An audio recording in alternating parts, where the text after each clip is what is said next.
क्या विदेश में बैठकर किसी देश की फॉरेन पॉलिसी को क्रिटिसाइज करना सही है? क्या इलेक्शन से ठीक पहले देश के प्राइम मिनिस्टर को डिक्टेटर बोलना सही है? क्या किसी देश की पॉलिटिकल पार्टी को बार बार लगातार टारगेट करना सही है?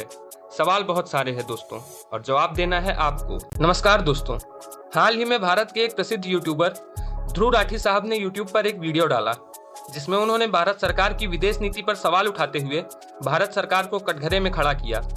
मैं आपको इस वीडियो में उन्हीं द्वारा कहे गए पॉइंट्स को लेकर अपना नजरिया रखने वाला हूं। मैं आपको बताऊंगा कि किस तरह हाई क्वालिटी एनिमेशन और ग्रेटर साउंड इफेक्ट लगाकर भारत की मासूम जनता को मूर्ख बनाने की कोशिश की जा रही है। इस वीडियो में ना आपको हाई क्वालिटी एनिमेशन मिलने वाला है और ना ही बड़े बड़े साउंड इफेक्ट्स मिलने वाले हैं। मिलने वाली है तो बस एक चीज, वो है निष्पक्षता और सच। महान यूट्यूबर ध्रुव राठी साहब ने 2008 के 26/11 हमले का जिक्र करते हुए बताया कि किस तरह तत्कालीन यूएस प्रेसिडेंट बराक ओबामा ने इस टेररिस्ट अटैक की निंदा की थी और भारत का साथ दिया था। फिर 2008 की इस घटना को कंपेयर करते हुए आगे बताया कि किस प्रकार मौजूदा यूएस प्रेसिडेंट डोनाल्ड ट्रंप ने खुलकर भारत का साथ देने से इनकार कर दिया। यहां तक तो बात ठीक थी दोस्तों, लेकिन शायद ध्रुव राठी साहब यह बताना भूल गए कि किस प्रकार दुनिया भर के तमाम फॉरेन मिनिस्टर्स और हेड ऑफ स्टेट्स ने पहलगाम में हुई इस भयावह आतंकवादी घटना की निंदा की और भारत की जवाबी कार्रवाई के अधिकार को समझा। UK, Russia, Israel, US, France, Netherlands, Japan और भी बहुत सारे देशों के हेड ऑफ स्टेट्स ने भारत के फॉरेन मिनिस्टर एस जयशंकर से बात करते हुए भारत के राइट टू सेल्फ डिफेंस और right to response against terrorism को एक्नॉलेज किया। जिस देश के प्रेसिडेंट को कोट करते हुए राठी साहब ने भारत की फॉरेन पॉलिसी पर सवालिया निशान उठाए हैं, उसी देश के वाइस प्रेसिडेंट जेडी वैंस ने ऑपरेशन सिंदूर के दौरान क्या कहा था, मैं चाहता हूं कि पहले आप ये सुनिए। Pakistan has responded to India.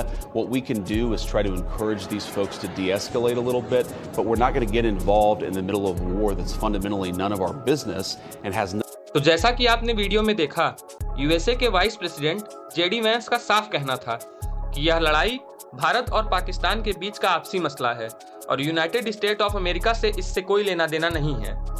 अगर जेडी वैंस की भाषा में कहें तो उन्होंने साफ साफ कहा, it's none of our business.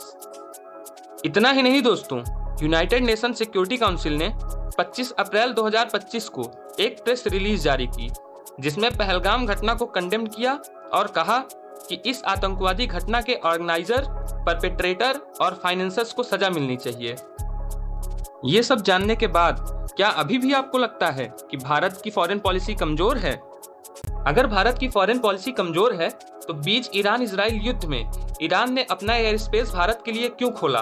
और सिर्फ एयर स्पेस ही नहीं खोला दोस्तों, अपने प्लेन्स भी दिए भारत के नागरिकों को सुरक्षित भारत वापस ले जाने के लिए। खैर, ध्रुव राठी साहब को ये सब बातें कहाँ दिखाई देंगी, क्योंकि उनकी आंखों पे तो लिफ्टिज्म का पर्दा पड़ा हुआ है। राठी साहब ने यह तो बताया कि 2008 में मुंबई में हुए आतंकवादी हमले के बाद यूएस प्रेसिडेंट बराक ओबामा ने किस प्रकार भारत का साथ दिया, और पहलगाम में हुए आतंकवादी हमले के बाद यूएस प्रेसिडेंट डोनाल्ड ट्रंप ने भारत का साथ देने से इनकार कर दिया। लेकिन वह यह बताना भूल गए कि 2008 की कांग्रेस लेड भारत सरकार ने इस भयावह आतंकवादी घटना के बाद इन आतंकवादियों और उनके आकाओं के खिलाफ क्या कार्रवाई करी। कोई बात नहीं, चलिए मैं आपको बता देता हूँ। दोस्तों, सबसे पहले तत्कालीन भारत सरकार ने इंडिया में होने वाले इंडियन प्रीमियर लीग में पाकिस्तान ओरिजिन के क्रिकेटर्स को खेलने पर बैन लगा दिया। कितना मुश्किल रहा होगा ना ये करना। इसके बाद 2008 में ही भारत के पार्लियामेंट में नेशनल इन्वेस्टिगेशन एजेंसी बिल लाया गया, जिससे गठन हुआ एनआईए का। एनआईए का ऑब्जेक्टिव था भारत में हो रही आतंकवादी गतिविधियों का जांच करना। पाकिस्तान को डॉसियर्स पे डॉसियर्स भेजे जा रहे थे और लेटर्स पे लेटर्स भेजे जा रहे थे, लेकिन पाकिस्तान ने क्या किया? पाकिस्तान ने भारत के द्वारा दिए गए सभी एविडेंसेस को रिजेक्ट कर दिया और कहा कि पाकिस्तान पर लगाए गए सभी आरोप बेबुनियाद हैं। इस पूरी घटना के बाद आपको क्या लगता है, क्या पाकिस्तान को डॉसियर्स भेजना सफिशिएंट था? नहीं ना। तो सवाल ये उठता है कि क्या इस आतंकवादी घटना के बाद पाकिस्तान में पल रहे आतंकवादियों के खिलाफ एक मिलिट्री ऑपरेशन करने की आवश्यकता थी? अगर आवश्यकता थी तो क्या भारत की तीनों सेनाएं पाकिस्तान के ऊपर मिलिट्री ऑपरेशन करने के लिए तैयार थी? 24 दिसंबर 2008 की बात है दोस्तों।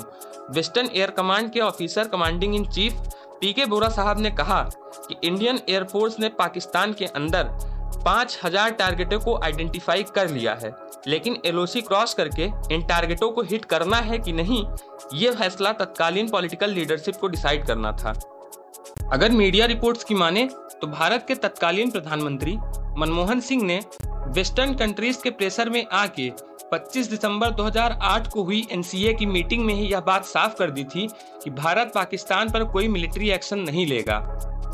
जिसका कारण पूछे जाने पर मनमोहन सिंह जी ने बताया कि भारत युद्ध नहीं चाहता है। क्या यही थी यूपीए सरकार की स्ट्रॉन्ग फॉरेन पॉलिसी? क्या इस फॉरेन पॉलिसी के बेसिस पे मौजूदा सरकार को कटघरे में खड़ा करना सही होगा?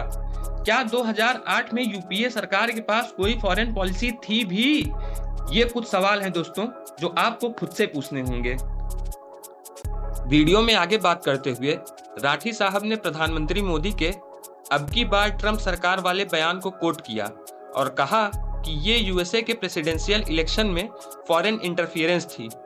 तो दोस्तों, मेरा आप सब व्यूअर से एक सवाल है, अगर यूएसए में खड़े होकर पीएम मोदी का अब की बार ट्रंप सरकार कहना फॉरेन इंटरफियरेंस है, तो जर्मनी के बर्लिन में बैठकर भारत के लोकसभा चुनाव से ठीक पहले किसी एक पॉलिटिकल पार्टी के लीडर को डिक्टेटर कहना और यह कहना कि अगर स्पेसिफिक पॉलिटिकल पार्टी जीत के आ गई तो भारत में संविधान खतरे में आ जाएगा, ये फॉरेन इंटरफियरेंस नहीं है?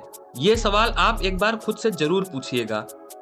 भारत एक लोकतांत्रिक देश है दोस्तों, और भारत के हर नागरिक के पास बोलने की आज़ादी है। हर किसी के पास freedom of speech and expression का राइट है। लेकिन इस अभिव्यक्ति की आज़ादी का इस तरह इस्तेमाल करना क्या सही है? क्या देश के बाहर एक छोटे से कमरे में बैठकर भारत की फॉरेन पॉलिसी को क्रिटिसाइज करना सही है? क्या सही है बार बार लगातार किसी एक ही पॉलिटिकल पार्टी को इविल इंटेंशन के साथ टारगेट करना? सवाल बहुत सारे हैं दोस्तों, और जवाब आपको देना है। मैं किसी पॉलिटिकल पार्टी का स्पोक्स पर्सन नहीं हूँ, ना ही मैं जियोपॉलिटिक्स का एक्सपर्ट हूँ, और ना ही मैं किसी पॉलिटिकल पार्टी या उसके समर्थकों को आघात पहुँचाना चाहता हूँ। मैं एक आम नागरिक हूँ और मेरे मन में कुछ सवाल थे जो मैंने आप सबके सामने रखे। अगर आप लोग मेरे सवालों से सहमत हैं तो इन सवालों का जवाब कमेंट सेक्शन में जरूर दीजिएगा।